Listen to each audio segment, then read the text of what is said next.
Hi, I'm Max Clark, founder of ITBroker.com. This is a tech deep dive, and I'm here with Eric Hasenstab, who is the VP of Client Technology Solutions with Thrive Networks. And hopefully, Eric, I didn't bungle any of that, and you're going to tell me I did a great job.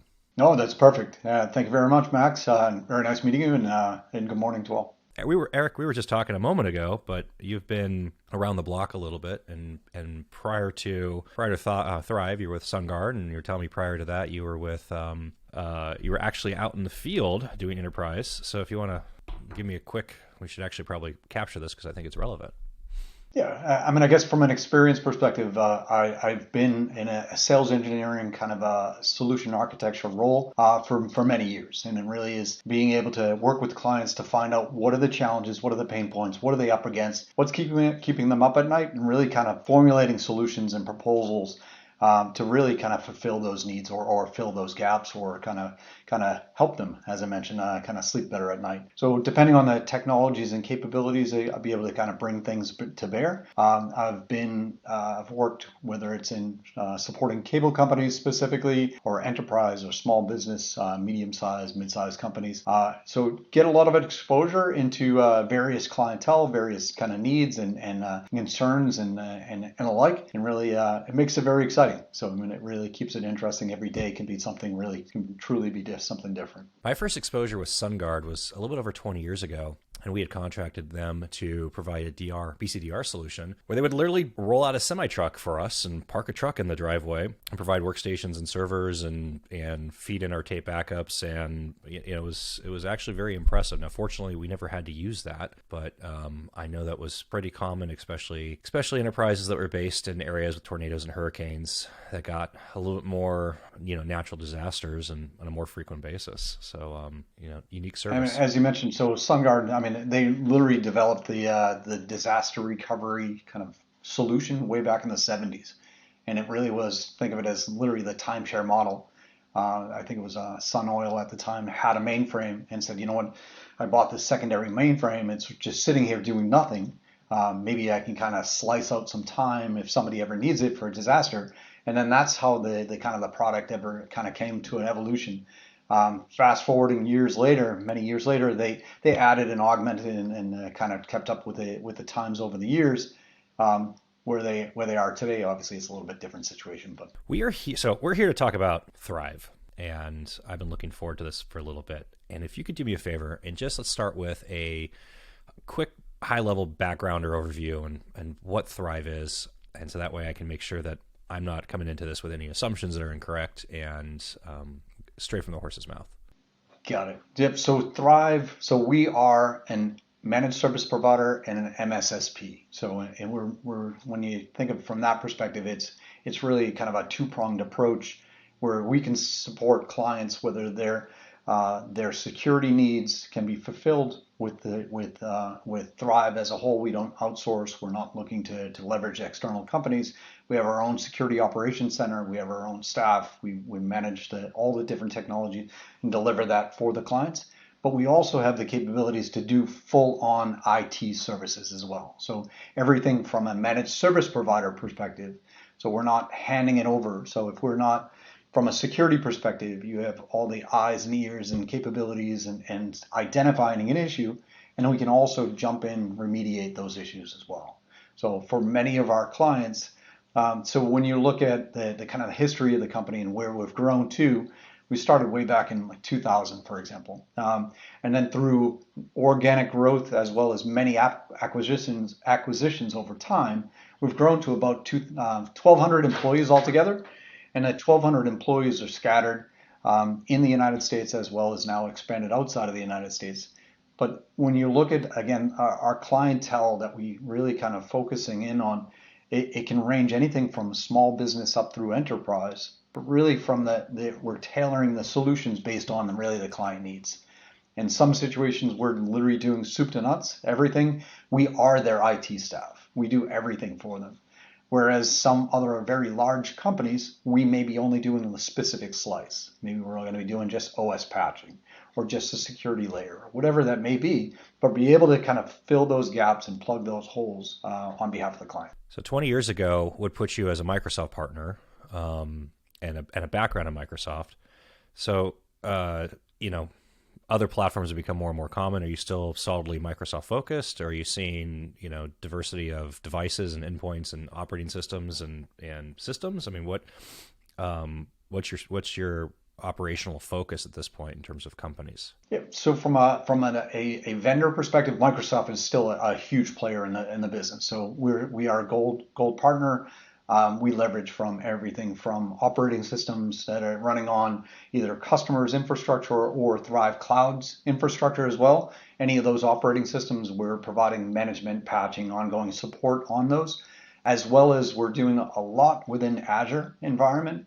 And then in addition to that, Microsoft 365 is a significant practice for us. So we do everything from migrations into Microsoft 365, hardening, kind of optimization, single sign-on capabilities, DLP capabilities, but also we have, as I mentioned, a significant practice for Microsoft collaboration as well. So everything from SharePoint and what a better use and how do you kind of define for your intranet and extranet capabilities, and really kind of personalization from your sites and differentiation, you know, segregation from your various departments and the like. So Microsoft is absolutely a massive player in the space, and we have a significant portfolio that aligns with their products and services.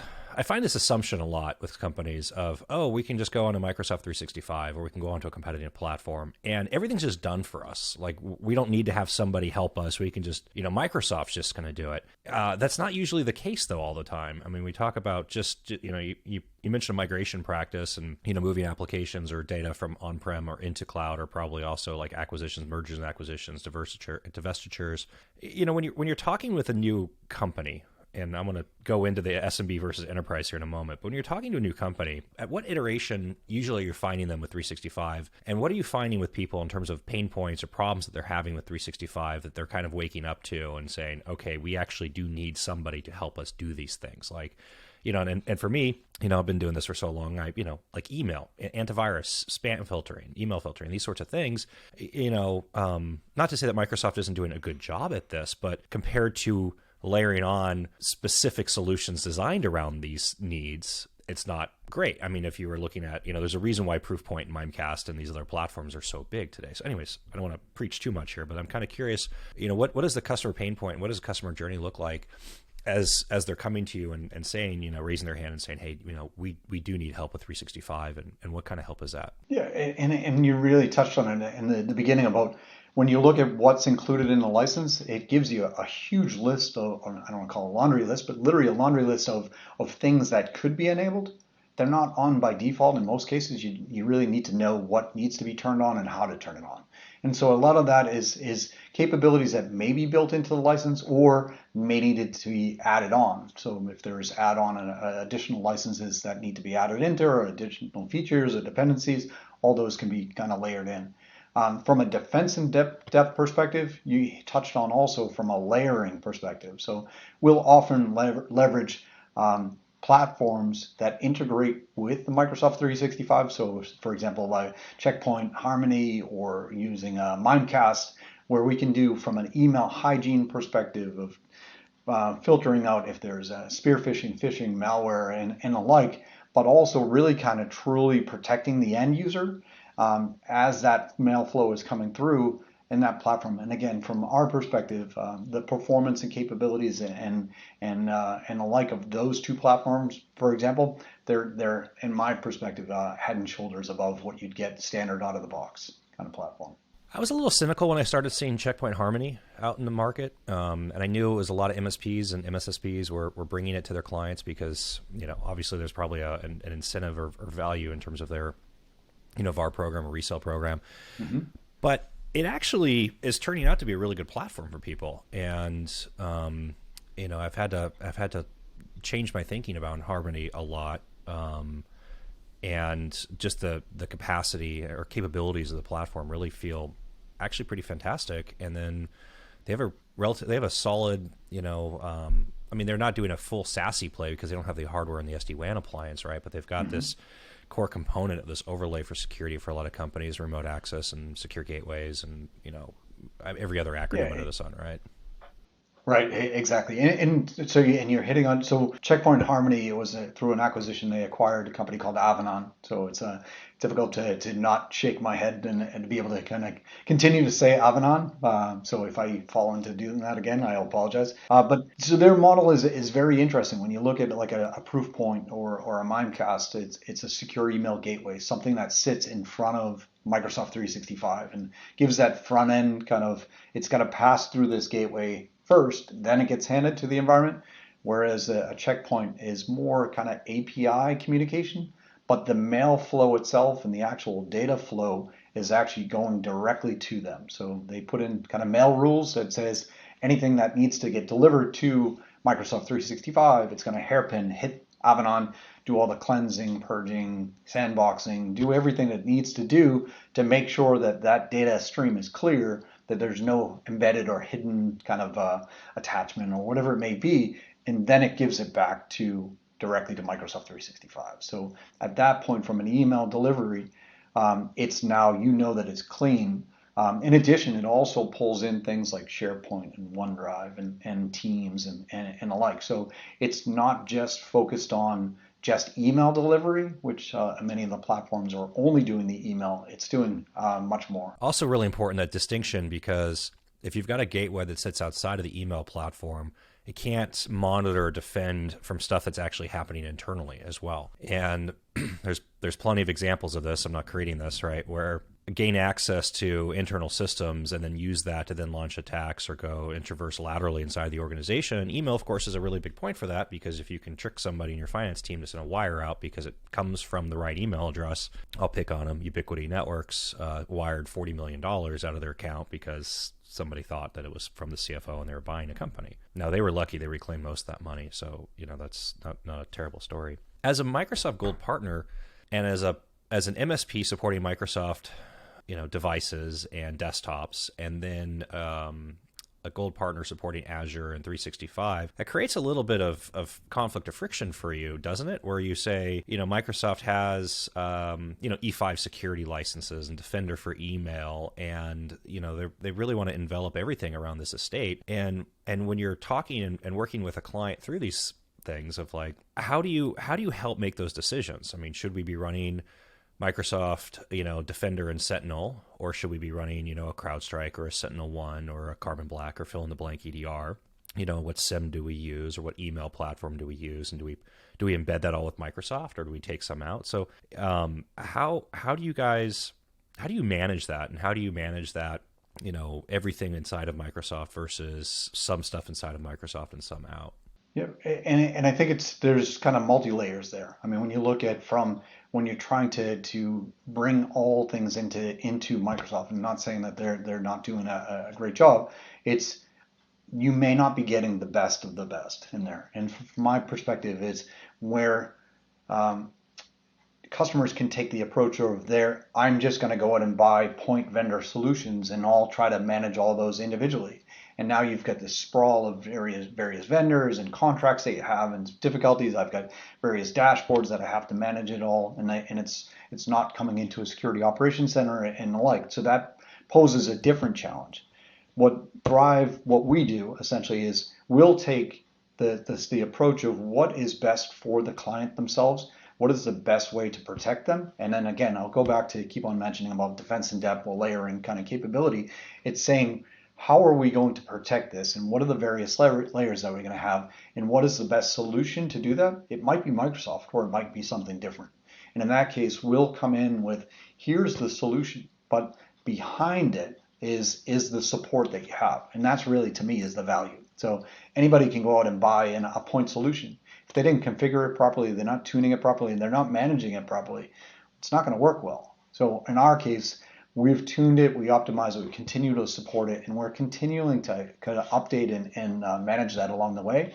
And that, to me, is the value. So having that security operations center and having the kind of the wherewithal or the fortitude of the technology and knowledge at our abilities and within our abilities is to me the differentiator. I have seen, this is a big pet peeve of mine, where a lot of smaller IT consultancies and MSPs have pushed into the MSSP space, the managed security service provider side of things. And it feels like that's accelerated to some degree, especially with some of these platforms which offer a lot of integrated holistic solutions, right? So maybe it's a Fortinet based system, or maybe it's just their Microsoft partner, they're at whatever tier, but they can sell E5 or push the client into E5, and they can present and they can say that they're we're gonna do your security for you as well. And I have these conversations with companies, and you find out this MSP maybe has 6 or 7 engineers. I'm not saying that they're not really good 6 or 7 engineers, but from coming from that environment decades ago and just understanding that, I'm not starting this from a standpoint of like, let's say, bashing that industry, but I kind of feel like that's not doing the customer service. They're not getting what they think they're getting, and the reason why they're not getting they just don't even know what they're not getting that they should be getting, right? And at 1,200 employees, you are a very large MSP. Like, this is a substantial operation that Thrive is running at this point. How do you approach this with people? Are you SMB to enterprise is a huge, that is a vast swath of different market. So you're competing against other MSPs, especially smaller, mom and pop size. When I say mom and pop, anything under 20 employees in an MSP is, it's a small MSP operation. They can be very specialized and be very excellent what they do, but it's hard to provide security at that size because, you just don't have the resources for it. So, what does that talk track look like for you, and how do you coach and counsel people through this? Yeah, and so and you're hitting on both ends of the spectrum, from a size and scale of either an MSP, a very extremely large kind of service providers that are out there, or IT outsourcers that are out there, as well as the smaller boutique shops that are in there. And some of those boutique shops, they don't even have their own security operations center. They may outsource that completely to another MSP. And so you're thinking that, okay, I've contracted with this company, whatever the organization is, and I think Fred is doing a great job, but who are the people that are behind the scenes, and who are they leveraging? So where's my data? What am I going through? Who's if it's this external company that's doing the MSSP, looking at security capabilities, and then they have to swivel chair to the MSP, a different company, to be able to kind of support it. And then to your point about the size and scale and staff and so forth, you get the smaller the company is, the more limited they're going to have from a resources, from a knowledge base, from an experience or escalation capabilities, because you have just a much smaller group to be able to work with. So Thrive's approach is very different. So as I mentioned, so we're not outsourcing, leveraging external companies. Our security operations center that we leverage directly. It's our employees monitoring 24/7, 365.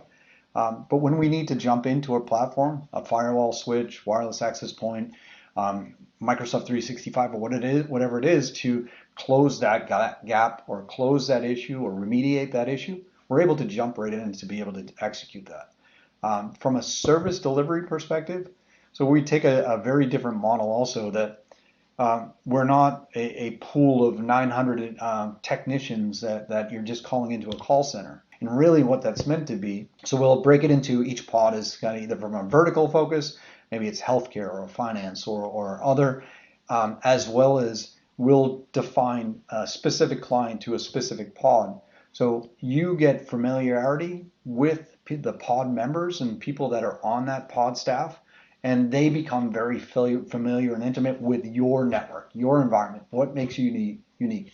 So you'll get to know the person on a name basis. Hopefully you're not calling them every single day on something, but it's meant to be that giving more of a white glove type of boutique kind of approach, but with all the capabilities to be able to draw in from, okay, I haven't run into this issue, or I didn't run into this issue recently, but I know I can tap into all of this expertise in either other pods or within other layers within the organization to be able to draw that in. So whether it's a Microsoft, going back to that, if it's a Microsoft related issue, or VMware, or if it's a Meraki, or whatever it may be, the technology, to be able to say, okay, this is getting a little bit beyond my kind of knowledge and skill set, but I can tap into all of these other kind of knowledge base and reach directly out to anyone else on the pods, either my individual pod or external and the other pods. It also gives the ability to say from an overflow, if for some reason that MSP that has 20 people, if they get an event or something else that's going on, they may be taxed right out of the gate. Where we have the ability to say each pod has overflow capability. So if normally your New England 1, for example, that you're tagged to, you have the ability to roll into, that's always your primary pod. But if for some reason it's running a little hot, we can always roll into New England 2 or New York or elsewhere. I'm taking notes because there's stuff I want to come back to here. Let's talk about your customer for a moment. You say SMB to enterprise, and there's no real like hard and fast rule for this. I'm curious how you guys classify this segment size, and then so we can kind of dig into that a little bit more. Yeah, I mean, I would say that so from an SMB perspective, I mean, we could have small fund companies that might be in New York that could be kind of from 5 to 20 people within their organization, or we could have companies that have thousands of employees. I mean, I would say our sweet spots are probably in the 100 to 2,000 kind of employees, where the majority of that's from a seat perspective. But really, it's less on the size of the company. I think it's more on the mindset of the client to be able to say, you know what, people that have kind of, I'm in healthcare or I'm in finance and I have specific compliance or regulations or audit requirements or achievements that I must meet, they'll have the mindset that I need that same defense in depth kind of methodology to be able to say, I need to secure my environment. I need to have all of these things kind of in place and really kind of working with it as a true partnership versus somebody that's just going to, I mean, that 20-person MSP, going back to that, might be a perfect fit for someone that doesn't prioritize that and maybe some that are on the fringe of that. But if someone is sincerely or seriously considering kind of, I need to not just check the box, but I need to really protect and cover myself and cover those bases, that's really the kind of the customer mindset that we have. It's an interesting definition. The SMB and this like 50 to 100 employees is really like the barren wasteland in terms of like technology and sophistication, because companies have crossed that line into actually needing sophisticated things, but still being too small to, whether it's be on the radar from the ISVs and what's available to you, or just the budgets in order to actually deploy some stuff. It gets really tough. It's tough, in that size. And you find outliers and unicorns and people that are willing to spend anything on their IT infrastructure, which is the exception, not the rule. And at 20 people, they're spending adjusted probably $1,000, $1,500 a seat per month in total IT infrastructure. And because they just don't have the mass to amortize that, and aggregate, across a lot of different employees. So for you, it's, what I really heard about this is it's less about size and more about need. Do they have a need that has triggered this? And you see that more from, audit and compliance and objectives, or are you seeing that also from, hey, we were with, Bob and Sally's house of MSP.com and we had a problem and they went out to market and they stumbled into you and you're taking business that way. Yeah, and I think it comes in from many different kind of a multi-pronged type of approach. So we've had numerous times where a client has outgrown the capabilities of whatever MSP, whoever it may be. And again, I'm not knocking small MSPs, but you can get to a scale and size and capabilities or deficiencies that they have that they've just outgrown. And so that's really, from a value perspective, is where we can really kind of bring that client in and really kind of say, here's the capabilities, here's all the layers that we can bring to the equation that are going to help you. From an other end of the kind of the spectrum perspective, when you look at the very large MSPs, where if you're literally just treated as just a number, where if you're getting to these monsters of an MSP, you literally may be just, okay, you're just one of the many, and you're literally calling into a pool, you're calling into a general pool, you're not getting that kind of white glove kind of support, where you're getting connected with somebody that you've had experience. You don't have to retell that same story over and over, and say, this is what makes me different, this is what's in my environment, and all that. So we see kind of a combination of both. The end of it, from my perspective, is educating the client. So it's really, you're always going to run into, I don't call them tire kickers, but it's somebody that's going to say, you know what, I'm just looking for the best price and I'm looking for the best, just give me the bare bones, kind of whatever it's going to be. But when you really kind of educate them and say, you know what, these are the risks that are out there, and these are the ways that we can help you, and really kind of run through exactly why it's important to have all the different layers of, I mean, it's just the basic blocking and tackling. Are you doing backups? Are you doing patching? Do you have a disaster recovery plan? And what's your goal for that? And then really kind of moving right up the stack to be able to say, where are the gaps along the way? And then identifying, okay, this is something that they're either willing to accept that risk at that layer, or we're going to we need a solution to help plug that hole. And so it's through that education, I think, that we find that somebody says, you know what, why didn't this other XYZ vendor tell me about this? Or why didn't they run through this scenario? Why didn't they have that? So I think it's really, to me, it's really meant to be a collaborative kind of discussion with those clients to be able to say, you know what, here's your exposure, here's ways that we can help, whether you're going to plug that yourself or it's ways that we can come in and help plug that hole, but it needs to be done.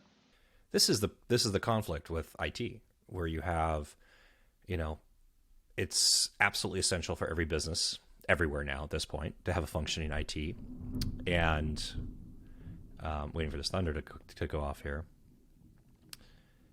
But at the same time, for most companies, IT is not viewed as a revenue generating operation for them.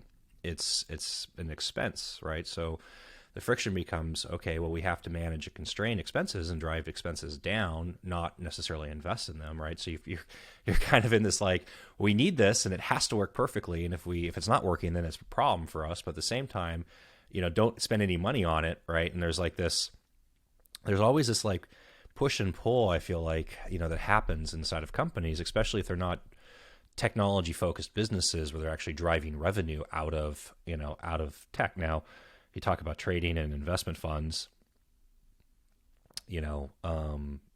Microsoft Word probably isn't viewed as critical for most of them, but their turret systems and their trading terminals are absolutely pretty critical to them, and they spend a lot of money on those things.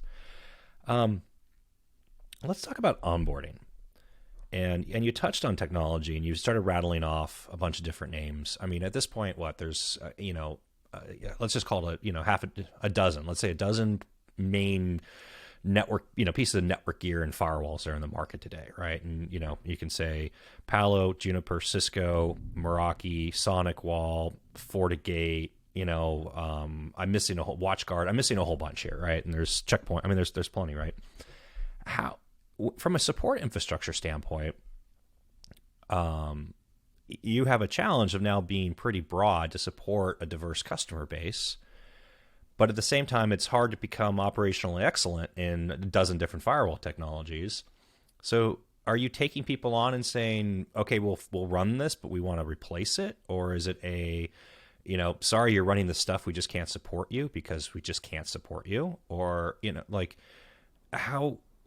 what does an onboarding evaluation look like, and how, from a client engagement, you're going to have, somebody in a sales capacity going out and developing a relationship that at some point has to turn it over to, an engineer and an engineering team and somebody that can onboard and then go and actually operationalize that support. So, from like, let's just talk soup to nuts, like top to bottom, how does this work for Thrive, and how are you engaging with a client, from the beginning and working all the way to like onboarding and doing continuing improvement? Got it. So from an evaluation perspective of the platforms first, so we absolutely have our preferred platforms that we say on platform essentially. So those are, like, say for example, it would be like FortiGate firewalls that's sitting in front of like Meraki switches or Cisco switches and Meraki wireless access points. There are other platforms that we can support as well, but we'll usually gravitate to that as our platform. You hit on an extremely important point, is when you have the expertise on that platform, it makes it a much more consistent, repeatable model. And at the end of the at the end of the day, that's what you're selling to the client. It's the end result. How are you supporting it? How are you delivering it? And how are you kind of providing that day-to-day kind of care and feeding for that environment? If it's something where and I see that oftentimes with real small MSPs, they'd be willing to take on anything. It's kind of like, okay, I've got Fred firewall service over here, and I've got Sonic Wall over there, and I've got this other one that's Palo Alto, and now I don't have the expertise because I'm running in all these different directions and researching online on this, and okay, it was WatchGuard firewall has this command, and Palo has that command, and Cisco has this one, and I'm trying to cover all these bases with a team of 5 people. It's just yeah, and so what we'll do is, and so we have a tight kind of solution review process of what is considered kind of off-platform and whether we'll kind of support it. So not saying that the goal is to exclude, but it's meant to be what's going to make us successful, what's going to make the customer successful. So because it's doing a disservice to the client if we said, you know what, we'll take on your platform, but we only have one person that knows the product, and if that one person knows the product and he goes to Aruba, he's on vacation. Now what are we going to do? Now we're going to be struggling to try to support and provide the value to that client. So there are absolute cases where we'd say we want to unify the platform. There's obviously always alternatives and kind of deviations from that. And again, that's where we'll have a solution review to be able to say, can this specific platform, because maybe the client just bought it 6 months ago, can we accept this specific platform during this time, but with the intention of maybe down the road we're going to kind of move to our own internal platform or our on-platform platform. So you mentioned FortiGate firewalls in front of Cisco or Meraki switches and access points, and this is something that's been very fascinating to me, watching and observing, because if you got a Palo Alto firewall, Palo doesn't sell switches and access points, right? So you're running something else behind it. And replacing a Meraki MX with FortiGate or with Palo makes it's a no-brainer sense, right? It absolutely, if you've had experience with the MX, you very quickly understand why you would not run it. What's fascinating to me, though, is how limited Fortinet has actually been in penetrating the switch and access point side of the house, where it is exceedingly common to see FortiGate firewalls with Meraki switches and access points, but very uncommon to see FortiGate firewalls with Fortinet switches and APs. And I mean, is that something you guys are starting? I mean, is Fortinet penetrating this? Are you starting to see refreshes with this hardware coming in, or is it still this is just like we run FortiGate firewalls, we run Meraki switches and access points, and that's just the way things are everywhere now? It's not every day that we run into where we hear of kind of a need where a client has FortiGate switches or they're interested in this model, but our experience has been very positive, and the capabilities both from a UI and management capability, dashboards, visibility, troubleshooting capabilities with Meraki is extremely valuable. So be able to have kind of where it's all in a cloud portal. Now I need to either provision it, I want to make a change, and I can make that as a global change or individual regional change. So it's a very powerful platform. So that's from our experience, is not to disparage. The Fortinet switches might have come a long way, and maybe 40 APs have, but we know from a consistency and from a platform and from a product perspective, those two have, or from a switch and a wireless access points have been fantastic. We do also support other wireless access point platforms as well as other switch platforms as well. For example, we'll do Extreme switches and we'll do Aruba switches as well. So, but it really depends on the client need and really what their goals are and size and scale. Well, I mean, Aruba makes sense because it's HP, right? So, you see a lot of HP out in the world still, especially in enterprise. Extreme I haven't seen in a long time. Well, that's not true. But they do have wonderful purple, look and feel. I mean, you can't discount the purple switches. But I mean, this is all these companies are fighting to expand what's the word I'm looking for? It's not convergence. It's, to expand the estate that they're actually, talking to, right? And so so Cisco, right? So Cisco purchases Meraki. Cisco at one point had 3 different SD-WAN solutions that they were pushing. They acquire OpenDNS, they acquire Duo, right? And so now you get into this whole thing where you could say, okay, yeah, you could buy everything from Cisco, but it's not the same console, it's not the same UI, it's not the same look and feel. You're going to have identity access management and multi-factor over here, and you're going to have, your secure web gateway CASB DLP function over here. And well, now if you're using a Meraki firewall and the MX firewall, then there's a button you can press now and then launch the other console, and you can kind of integrate into it. And then there's, program rules for sales if you have to have an MX in order to get into certain programs from an umbrella and things like that they're trying to influence. Palo's doing this with Cortex. Fortinet's doing this where they've got their EDR solution and their SIM solution, but then over in the corner, you've got this small animal called Microsoft, and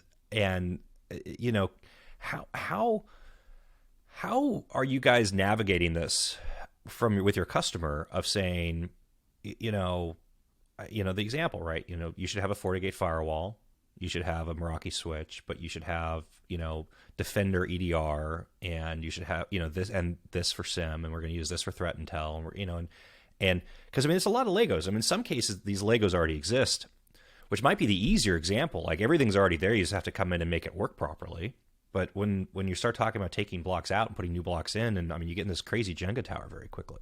Yeah, and I think it kind of comes back to when you were talking about you're either trying to manage all of these individual point tools that you have in an environment, or you kind of go with this unified one solution not to pick on Microsoft, but they'll try to promote everything as being all within this one platform. Well, if everything's all in that one platform, are you getting the best service, capability, need, and alike within that one solution? Also, is who's really behind the scenes? Again, going back to that tuning, the expertise, who's watching from a security operations center. Do you have the staffing? Do you have the expertise? Do you have the ability to really kind of do that tuning? And that's where, again, I always kind of gravitate back to Thrive's strength is the platforms are great. Platforms are platforms, but the end of the day, it's to deliver that solution. We're delivering a product, delivering the kind of the end result for the clients. So from a SIM perspective, for example, we run both Fortinet's FortiSIM as well as FortiSOAR. So someone could literally go off the street, buy those licenses, deploy it themselves, and they can manage it. But it's getting a pilot license, learning how to fly a plane, doing all that maintenance, and they can take on that role themselves. Or you're literally kind of saying that, Thrive, you've got the security operations center, you've got the security analysts, you have the operations staff and depth and knowledge and capabilities to be able to deliver that. I want that to be able to deliver it as a service. And again, to me, that's really the value. And so whether there's multiple dashboards that we're managing, or whether it's kind of one unified kind of a delivery model solution to the client, the end result is they just want to run their business. And we're here to provide the kind of the layers of protection and foundation for them. How do I want to phrase this? Think about this carefully. I find a lot of personalities in IT that still want to own and operate and manage things themselves. And of course, that's crazy to me because I come from that world and doing that. And just from a standpoint of being able to take a vacation, forget like the operational and organizational risk of like, I look at it in like the lens of like what happens if I stop a bus, or, one day, like what happens. But it's, and I see this conflict now occurring inside of organizations where maybe the CIO or the CTO of the company understands that risk, and they have a limited amount of staff and headcount, and they're concerned with consistency, deliverability, value, right? Like it's just, they want their staff doing high leverage activities for their company. But then there's an IT director that maybe isn't on the same page and still has this idea of like, oh, I want to own all this equipment, I want to manage it myself. And that conflict is really interesting and fascinating to watch on the outside of it, because in that case, the CTO is literally telling the IT director, I want you to do more important stuff for the business. And the IT director is saying, well, I want to own this firewall. And like, we used to talk about like, server hugging, people used to use that term, but I'm curious how you're seeing this evolution taking place, because, a 24-hour, 7-day a week, like it's 7 bodies to have one person on call. And, ratios when I was starting was 100 to 120 employees per one IT person was kind of the ratio inside of organizations. And I've seen these ratios at like 160, 180, 200 to 1 kind of size at this point now. So you just don't have that capability. I don't care how much RMM you have in place and how much automation you have in place. Like, you just can't deal with that kind of work internally, and deliver quality product and quality service back to your company. So, how do you guys see this coming out? I mean, at 50 employees, you probably don't have, the company doesn't have an in-house IT, right? But at 1,000 employees, they still have in-house IT, right? Like that's, it's a critical function for them. And that's where you'll see significant differences, as you pointed out, from a size and scale of the client. So what we're delivering to an enterprise company that has, as you mentioned, thousands of employees and a fully staffed IT is going to look very different than somebody that 4 to 50 person company. And our value, from whether if it's somebody that has, hey, that's my role, that's my job, I'm at risk, and I'm going to create conflict, will come in and really kind of say, here are the specific needs, and here are the things that we know that we're hearing that you're, whether they're having challenges with, and these are the individual things that we can help you with. And so we'll come in and say, for example, if somebody just literally said, I don't want to deal with day-to-day OS patching. Can you handle that? And third-party patching. We'll solve that. And for that client, if it's a large-scale client and we're just solving that for them, we'll take that on. And so in Security Operations Center, I mean, everybody knows that, security is red hot, because you're constantly in this race to say, I want to kind of protect that, whatever that asset is, before somebody causes an issue in it, kind of a hacker malware or whatever it is. And so when you look at it from a staffing perspective, to be able to have that 24/7 Security Operations Center on their own kind of dime, they're paying a lot for those resources, that staffing, that expertise, and now you have to keep them interested. And so when you think of from a Security Operations Center or security analyst, they want to be exposed into many different things. And sitting at an MSP, if you're a security analyst, you're exposed into many different things. So you're not just looking at a 50-person company and this is the way we did it and this is that little box. You're exposed into, oh, you know what, this is what we do for this scale of company. This is how we approach it for that scale of company. So makes it much more interesting, and therefore kind of retaining those employees is much more likely. But again, I kind of go back to we're not trying to always take the entire elephant and kind of, or the whale or whatever you want to call it, and say, I have to solve everything and it's only our way or no way. It's really meant to be, how can we help this specific company with this specific scenario? For the record, in 20 plus years, you talk about this idea of an IT person saying, I'm at risk or worried about, they're going to bring on an MSP and that's going to lead to their downfall and their exit. In 20 plus years, the only time I've seen somebody in IT being exited after bringing an MSP, that company had already made the decision to fire them and was looking for a way to then exit that employee. I have never seen a case where a company hires an MSP, which then results in the exit or reduction in IT staff. And usually, your point that you just made, they're looking to free up that resource and that team to do things that create leverage and value for the business as opposed to patching. But seriously, like, who wants to be like, well, we show up and be like their job? What's your job? Oh, I'm responsible for patching 1,000 workstations. I want to blow my brains out. Like, I don't care what tool you're using. Like, give me a break. So I will defend. So we have a strong platform team, and that's what they focus on. They do a fantastic job, but It's there. Implement it for scale across thousands of clients, right? Like it's a Exactly. different challenge. And It's that's not like you're sitting in a company with 200 desktops. You got to go run around and make sure you're running Windows Update on everything, right? Like it's a completely different thing that you're talking about. and that's the huge differentiator for that you're hitting on. So when you look at Microsoft that rolls out a patch every, I mean, it's, the second Tuesday of the month, if that's an afterthought for this person, you don't have somebody that kind of lives and breathes that on a day-to-day basis. They just do this as a side. I'm a server admin, now suddenly I'm going to handle the patch, and now, or I'm the network guy during the day, and now suddenly I'm going to do this, or at night I'm going to take on call for security operations center kind of roles. It makes it really challenging for them internally. And unfortunately, a lot of times that leads to burnout. But to your point about the kind of elevating their IT staff and capabilities, it really does that. So I mean, you look at how a business wants to grow. Is it just the basic? Is it interesting to any of those employees to just do the basic blocking and tackling? Those need to get done. Absolutely. All the things that you need to have from a foundation have to get done.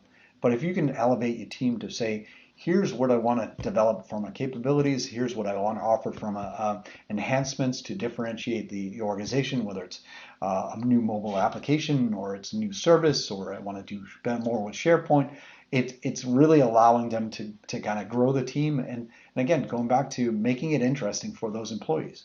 If you're doing the same kind of monotonous thing day in, day out, the first thing they're going to do is look for the door. I'm going to be able to say, you know what, I'm not challenged. I don't like this. I'm really bored with what I'm doing.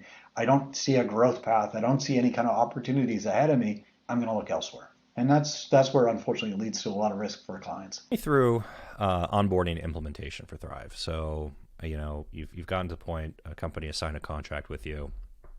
Let's say hypothetically they're 500 employees and, one or two IT people internally. So it's kind of like a mid-size, right? We're not talking about like an SMB with nothing. We're not talking about a huge enterprise that's just looking for one or two services from you. So I think probably like 500, they're going to consume a lot of resources from you. What does implementation and onboarding look like? How long does it take? What steps are you going through? Who's involved? What's the back and forth? What is that process?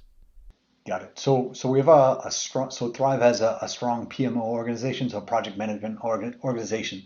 So immediately when somebody signs whatever the opportunity is or whatever the contract is, they are assigned a project manager, and that project manager is essentially becomes the ringleader. So they'll do everything from drawing in project engineering resources. So I need somebody from the Microsoft kind of focus that's going to do all of the Office 365 kind of migrations. I want to go from on-prem Exchange to Microsoft. I have a networking team that's going to get engaged on for, you mentioned about like FortiGate firewalls and Meraki switches and the like.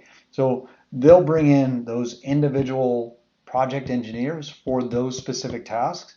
And if it was a security analyst, for example, that's brought in for security related tools, each one of those security engineers or security analysts, I should say, are responsible for their individual swim lane. So the project manager themselves will be defining, here's the project plan, the Gantt chart, the project plan, whatever it's going to be. Here's the cadence for the calls, making sure that the resources are defined. Here's the date that they're going to be engaged in it. Here's the tasks that they're going to complete, making sure that they're aligned from a project perspective. And that may also and does include the customer as well. If, say, for example, a customer has a specific dependency that, okay, this project needs to be completed for that, or we need to order these circuits before I can implement firewalls, it's making sure that the customer's held accountable for that timeline, as well as the project engineers internally. And then we'll set up cadence calls based on customer need. It might be weekly, it might be a couple times a week, or it might be check-ins every other week. So it really depends on how many individual kind of streams are running simultaneously, and really what is the appetite from the client perspective. At what point is a pod identified and assigned? I mean, is a pod part of the implementation, or do you have implementation engineers and analysts, and then after that you get into support and maintenance, and then that gets assigned to a pod, or what's that? What's that transition? Yep. So from a project engineer perspective, they're responsible for whether it's migrating into, say, for example, on-prem server infrastructure that you want to migrate into Thrive Cloud. That onboarding that you're going through where you're standing up that environment, project engineering is responsible for the kind of the care and feeding. Once that is into a go live state, now that project engineer, the project manager, the account management team has interfaces with the service delivery team that now says, okay, we're all in agreement. The documentation's right. The Visio diagram's completed. We've got all of the information is captured within our internal systems. I see all the monitoring is set up properly. So all of those individual checklists are defined and completed. And at that point is where the acceptance was from an ongoing support. So that project engineer will then hand over a fully functional and fully complete system. At the same time, we also have QA kind of going through to validate, okay, were any steps missed? Did we have anything? Was maybe something didn't have the right monitoring, or we didn't have the agent loaded on there properly, or the documentation should have been updated. We're going to make sure that it gets updated. So it's giving that QA process. We have QA process both in our service delivery, service desk perspective of how tickets were handled, and smile back capability and the like, and making sure that QA process, but also from a project perspective. I would assume, although my mother would tell me not to assume, that we're talking about, a monitoring agent, an RMM agent. What's being installed and deployed? I mean, that's also probably based on what services you're offering and how deep you're going into a scope of work. But, if you're going at 500, let's assume you're going pretty deep into, device management.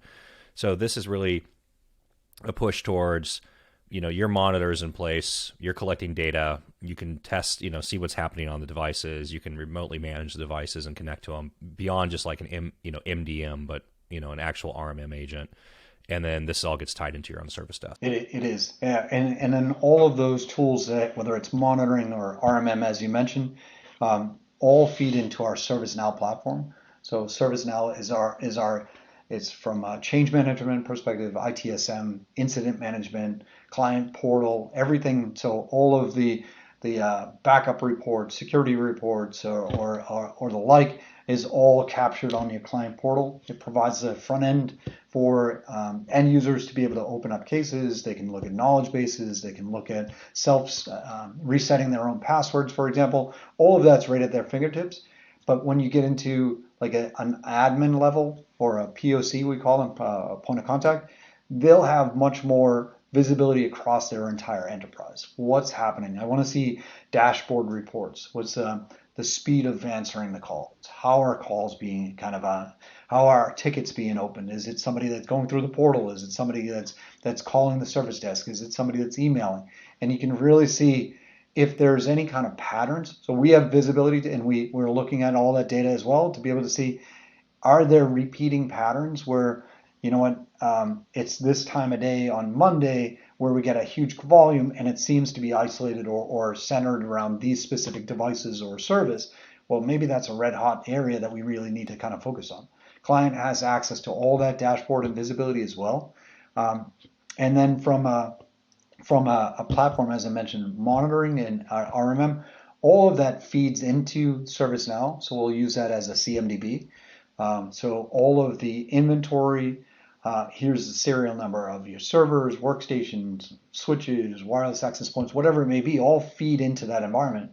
And then we can do a dip into Warranty Master to say, okay, here's your device, here's the serial number, here's when the contract that you have or service support expires on this such and such a date. And they have access to see all of that data, pull an inventory anytime that they want to. Do you have clients that still want to run their own service desks or monitoring infrastructure in addition to yours, or want to tie in with yours with theirs, or they want to run, they've been running Jira Service Desk, or they've been running their own ServiceNow or whatever it may be, and they don't want to get rid of what they have because they have data in it and they want to still own and maintain that data? Or what would be another example of this? Maybe they want to maintain, a tier 1 function help desk with their end users, and then they want to, augment with your teams. So they want the end user interacting with their own internal tools as opposed to, here's this external partner. How do you manage that? So we have so a couple different solutions that we have. One is we're branded as Transform IT. Transform IT is literally so we manage ServiceNow and all of the capabilities. We've spent well over seven figures of development dollars essentially to kind of optimize and customize and kind of expand the capabilities of the platform. And so we extend that to clients. So they would have, say for example, if there was a company that had their own IT staff, whether it's one person or whether it's 200 people, they could have a team of IT staff that's responsible for this specific layer, whatever it may be. Maybe they're providing help desk support, and Thrive is providing security operations center, all the security kind of capabilities and networking and firewall and the like. So you can define within that same exact ServiceNow kind of portal to be able to say, okay, these are the incidents or cases that have been opened, and I'm going to route this towards the customer as the primary kind of triage, and they're going to close and work on that ticket. But at any point in time, they could say, you know what, Thrive, I need you to jump in because it doesn't look like it's an end user issue. It's something in the firewall that I think is blocking it. A rule needs to be updated.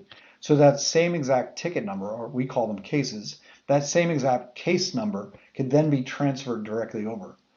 In addition, within the platform, you can do things like I can have technician to technician chat directly through the system to say, okay, I'm just about to send this your way.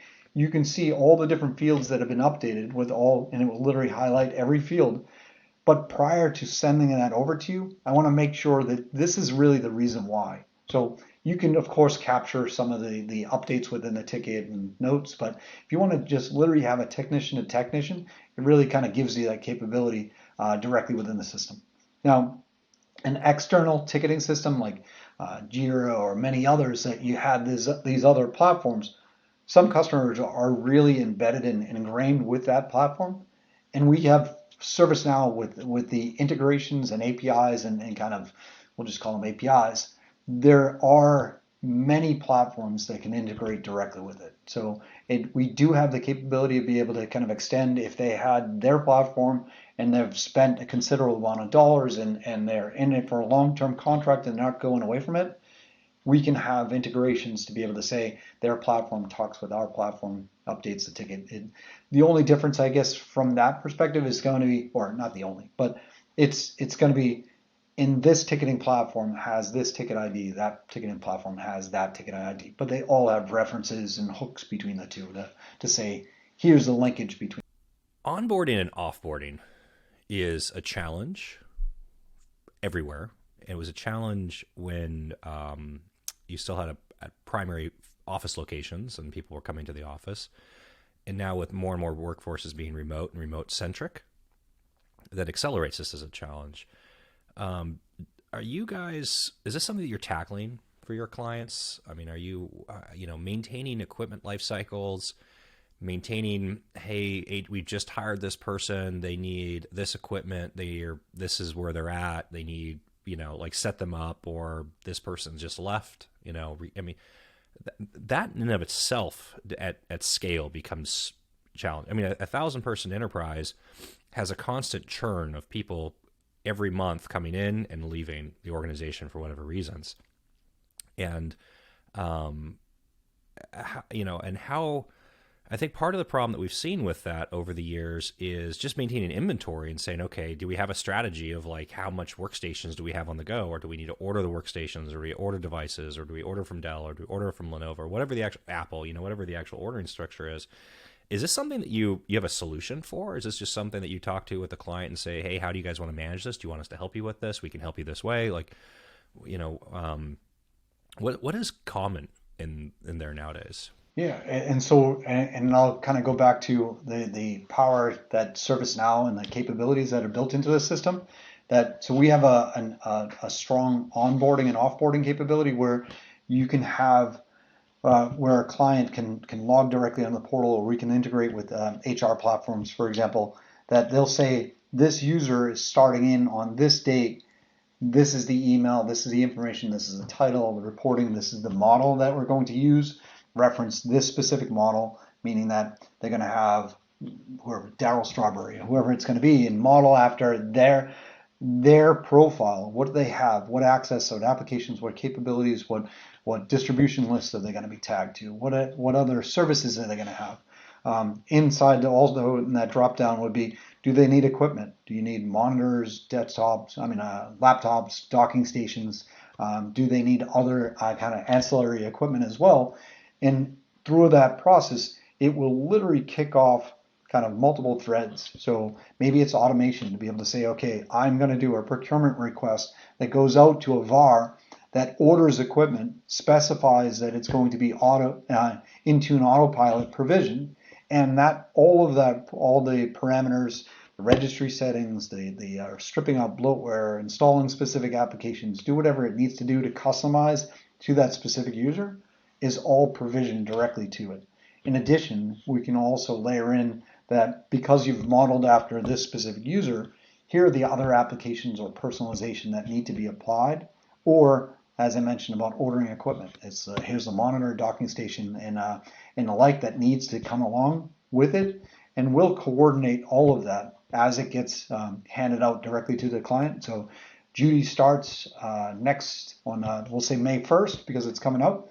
We'll go through the process, literally get all the equipment, go through autopilot, get it ready to be provisioned, push all that config onto the device itself, and then also from the equipment, here's the monitor, docking station, here's whatever devices you need, maybe cabling, and all that gets literally drop shipped to the client. We can have a technician meet that equipment out of that site, install the equipment if necessary. So you mentioned integrating with a VAR. You guys also function as a VAR with certain equipment, certain logos? So we're not a VAR, but we will leverage if a customer wants to either purchase equipment. We can leverage VARs to be able to, like laptop, for example, they can go through. But what we do have is we call equipment-based managed services. Think of it as much more like a Comcast set-top box model, where we'll provide the appliance, whatever that appliance is, but it's really all the services that we're looking to deliver kind of there. So the day-to-day updates, the day-to-day kind of support for it, if there's any kind of rules that, like a firewall, for example, a FortiGate firewall, we'll provide the actual FortiGate, like a 100F, and all of the management that comes with it. So whether it's reporting capabilities and configuration or updates and the day-to-day care and feeding. We can do that with a very wide array of platforms and services, whether it's from servers to wireless access points and pretty much anything in between. But if a customer said, we're going to buy 100 Dell laptops, this isn't something that necessarily that you would buy and resell to them as a VAR. You'd say, okay, we're going to integrate with Dell. You have a VAR that you're already using. You want to go out and buy MacBooks because you've decided to go into a MacBook, an Apple MacBook device, standard.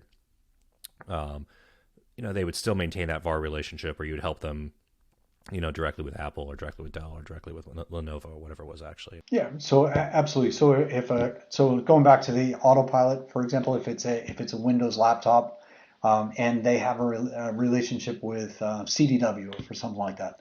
If they specified in there that it's going to be autopilot provision, we can still leverage our autopilot kind of configuration capabilities to be able to say, I'm going to push this policy, here's the applications I'm going to install and the like.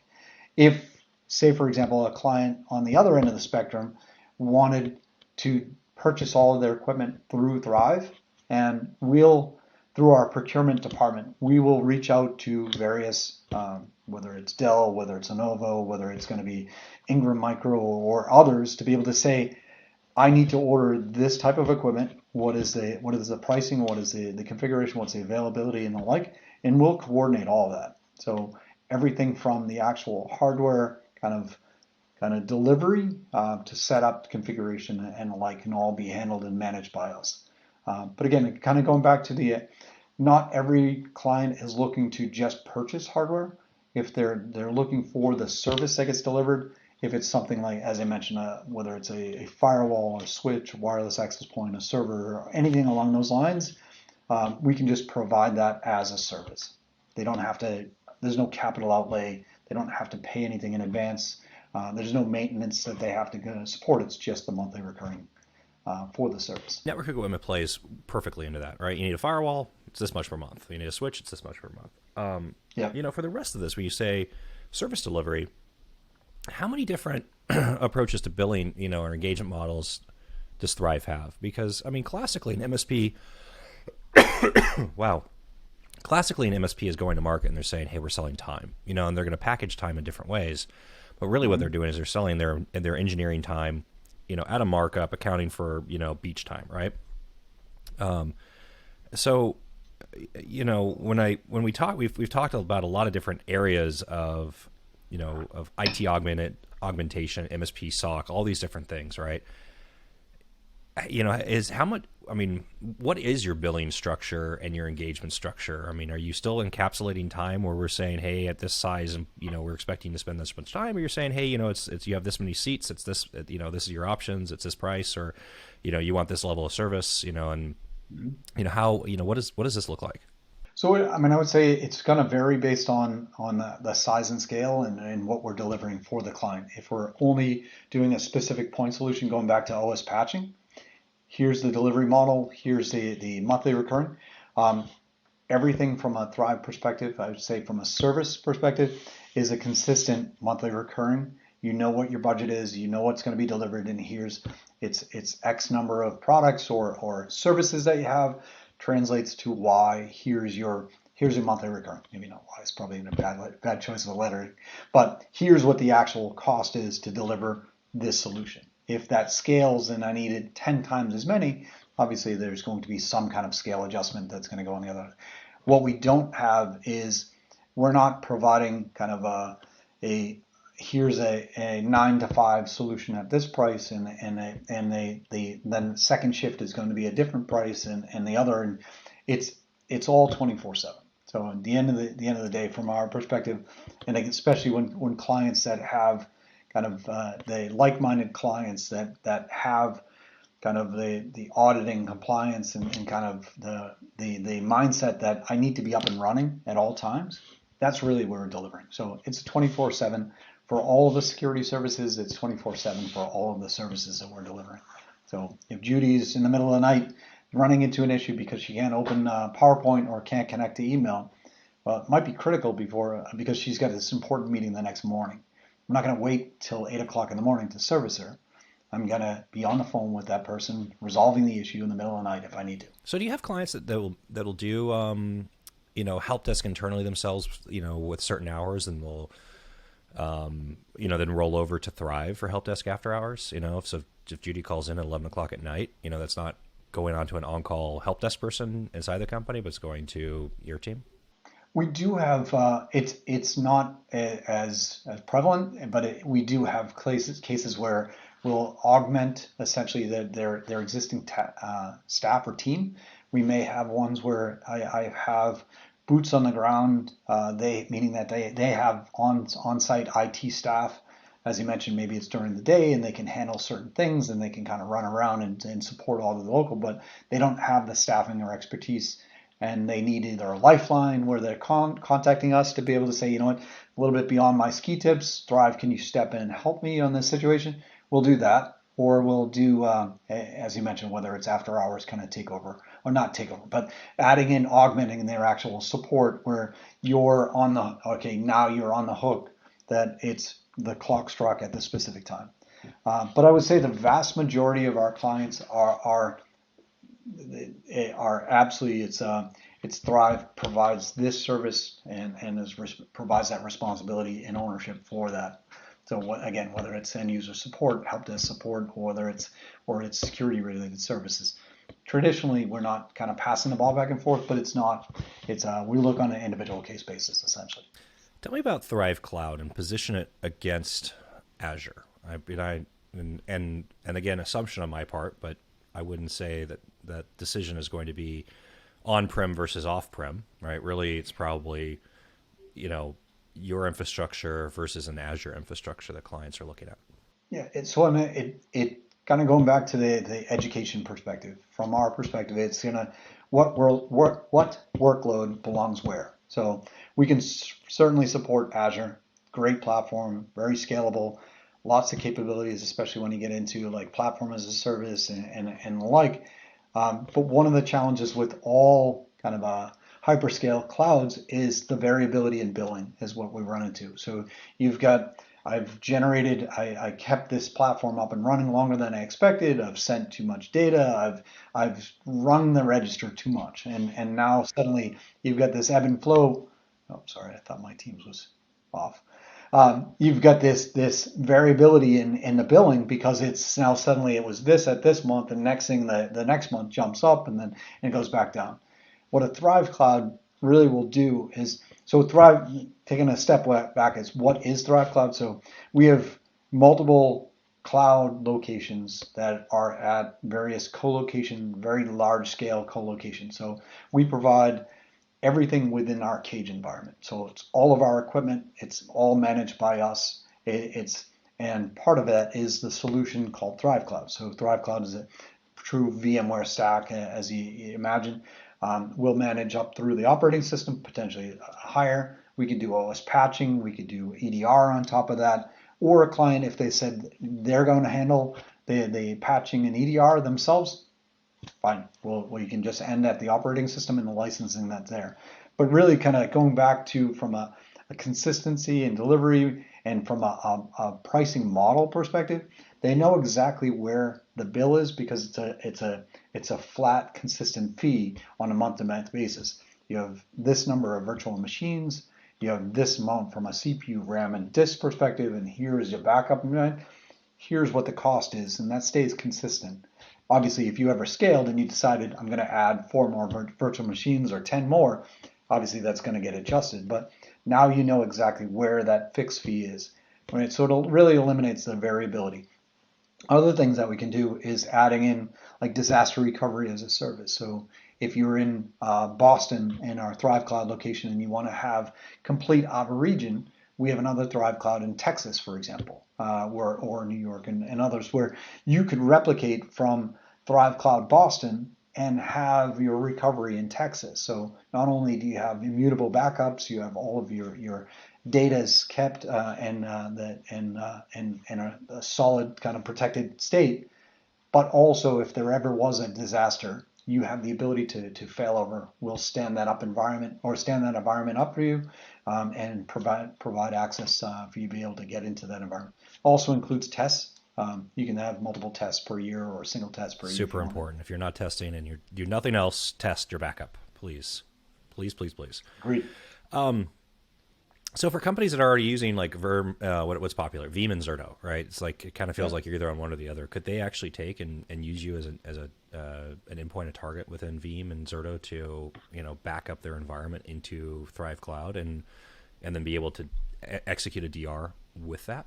Yeah, and you hit right on the head. 2 of our very important vendors. So we leverage Veeam as a means for backing up, whether it's from Thrive Cloud and you have resources that are there and you wanted to back that up to a remote target, or it's on-prem. If they had on-prem servers, physical or virtual, we can back those up with Veeam, and then same thing, we can store that into a kind of a immutable kind of target, whether it's sitting in Texas or Boston or wherever, and be able to kind of protect that data.